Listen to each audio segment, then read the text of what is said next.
Hola, en esta ocasión vamos a presentar la práctica número 4 de los circuitos número 2. Esta práctica lleva por nombre divisor de tensión.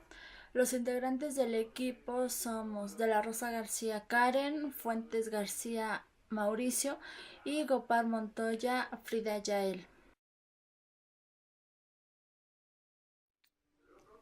Ok, comencemos en la práctica del divisor de tensión. Explicaremos con ayuda de este circuito que es el que está en un lazo único. Para empezar, tenemos que todos nuestros elementos conectados en un lazo único llevan la misma corriente. Por lo anterior se dice que están en serie, tanto ZR, ZL y ZC, capacitor, inductor y resistencia. Estos serían nuestros elementos pasivos conectados en un circuito serie. Dado esto, podemos considerar o saber que en este sentido se pueden aplicar nuestras leyes de Kirchhoff de tensión en tensión. Esto nos va a ayudar a obtener la siguiente ecuación, que sería menos Bs más Bzr más Bzl, que serían nuestros elementos pasivos, igual a 0. Con esta ecuación nos vamos a poder mover ya hacia diferentes sentidos. También con esto, ya despejando y sustituyendo, sería que la diferencia de potencial encontrada en cada elemento pasivo pueden obtenerse respectivamente con las siguientes ecuaciones. Tenemos que para Bz de R es igual a Bs ZR sobre los elementos pasivos ZR más ZL más ZC. Para el caso de BZL tenemos que es BSZL sobre ZR, otra vez los elementos ZL más ZC. Vámonos para la siguiente ecuación, que sería BZC, nuestro capacitor, BSZC ZR más ZL más ZC. Y con esto tenemos como una consideración que tenemos que tener muy presente y clara en el momento de que vamos a manejar un elemento en un lazo único que aparte llevará la misma corriente.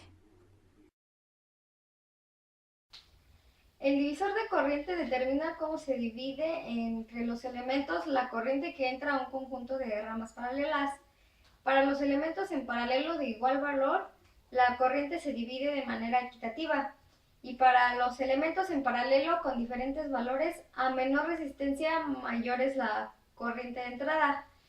Aquí tenemos un ejemplo del divisor de corriente, y para determinar la corriente I1 y I2 se hace con estas fórmulas. Aquí se multiplica Z, si queremos determinar Z1, bueno, la corriente en Z1 se divide Z2, que es el elemento opuesto, entre la suma de ambos, que es Z1 más Z2, y se multiplica por el valor de la corriente total, que es el valor de la fuente.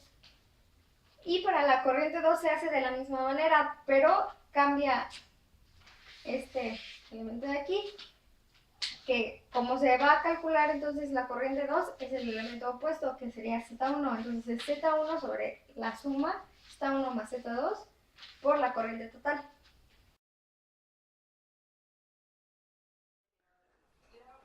Ok, inicialmente vamos a comenzar con los materiales. Los materiales empleados en esta práctica son un multímetro digital, resistencia cerámicas de 330 a 10 watts. Estas pueden oscilar.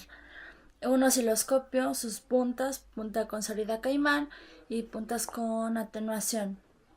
Una fuente regulable de corriente alterna, un capacitor de 4.7 microfaradios, igual puede cambiar, un inductor de 2.246 Hz y caimanes y clavijas. Estos son nuestros materiales empleados para realizar la siguiente práctica.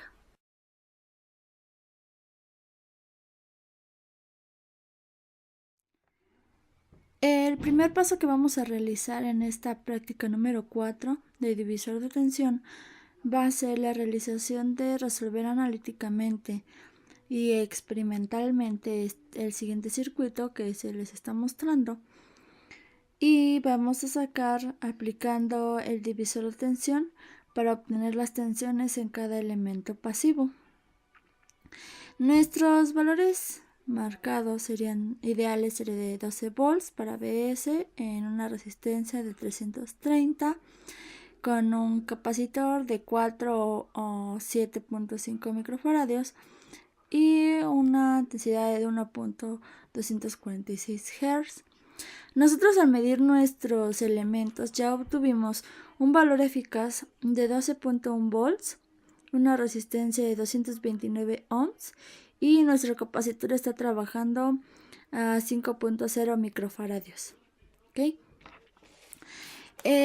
Ya que obtuvimos estos valores, vamos a tener que realizar el llenado de nuestra tabla, donde vamos a poner nuestros resultados experimentales y analíticos de nuestros elementos pasivos BS, BR, BZL y BC. Como ven, ya los llenamos en un cálculo analítico y nuestra medición experimental. ¿Cómo obtuvimos esto? Pues como se les mencionó anteriormente, aplicando nuestro divisor de tensión para obtener nuestras tensiones de cada elemento. Nuestros cálculos resultantes fueron los siguientes. Colocamos nuevamente nuestros valores obtenidos y comenzamos a aplicar ZC, 1 sobre JWC es igual a 1 entre J por 377, que sería nuestra W, nuestro capacitor, de 5 por 10 a la menos 6, dándonos un valor de 530.50 con un ángulo de menos 90. ZL es igual a JWL, esto es igual a J por 377 por 1.246, dándonos un total de 469.79 con un ángulo de 90. Seguimos con ZT, que sería la sustitución nuevamente, 334 por 229 más menos J 530.50 menos J 469.74. Para hacerlo más fácil en la calculadora o para entenderlo, nuestros cambios de signo, lo hicimos por partes separadas nuestros resultados.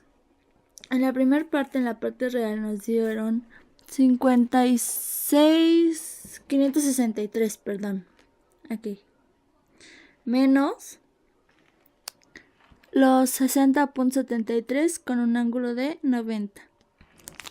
De esto ya pasamos a nuestra impedancia total, BS sobre ZT, que tiene valores de 12 con un ángulo de menos 90 y 563 menos 60.76, nuestra parte imaginaria, dándonos un total de 0.021 con un ángulo de menos 83.84.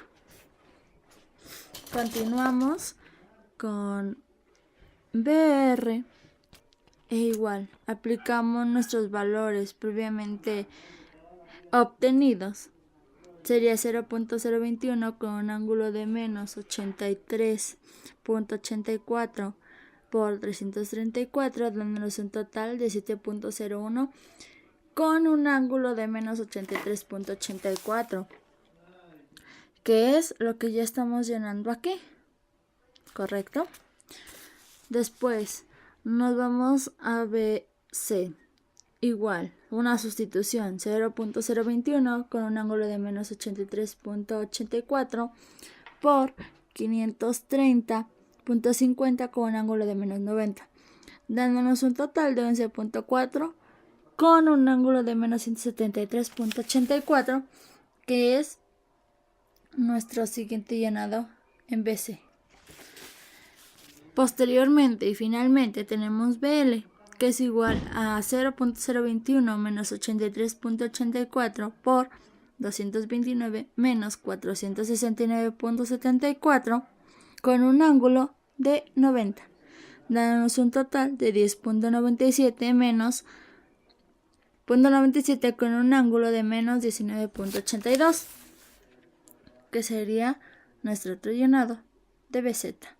Y con eso obtuvimos nuestros resultados previamente requeridos en nuestra práctica. Esta vez vamos a analizar lo que son las sinusoides de la tensión de entrada con respecto a la tensión en el resistor. La tensión de entrada tenemos que es de 12 volts con un ángulo de menos 90. Entonces, por lo tanto, dado que el voltaje en R fue de 7.014 volts con un ángulo de menos 90, decimos que esos dos voltajes están en fase y lo vemos aquí en la gráfica. Ahora, en cuanto a la tensión de entrada con respecto a la tensión en el inductor, vemos que la tensión de entrada la mantenemos de 12 con un ángulo de menos 90. Pero el voltaje ahora en el inductor es de 12.23 volts con menos 23.79 grados. Entonces esos quedan representados en esta parte. Por lo tanto, al hacer la resta de los ángulos, vemos que tenemos un desfase de 66.20 grados. Por último, nos queda analizar lo que es la tensión de entrada con respecto a la tensión en el capacitor. La tensión de entrada vuelve a ser 12 con menos 90 volts, pero ahora el voltaje del capacitor es de 11.14 con un ángulo de 179.28 volts. Todos estos valores son calculados. Por lo tanto, de este lado en la tabla vamos a tener el ángulo de desfase con un valor de 89.28 grados.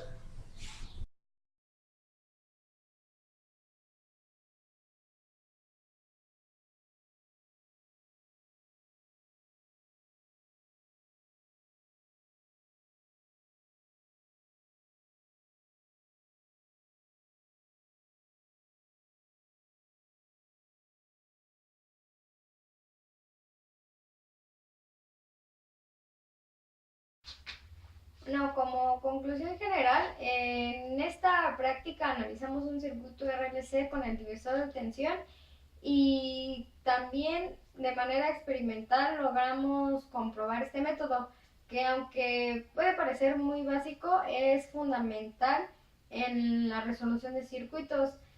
También determinamos el ángulo de desfase entre las ondas y lo realizamos con el osciloscopio, con los diferentes métodos, ya sea por tensión, tiempo o curva de Lissajous.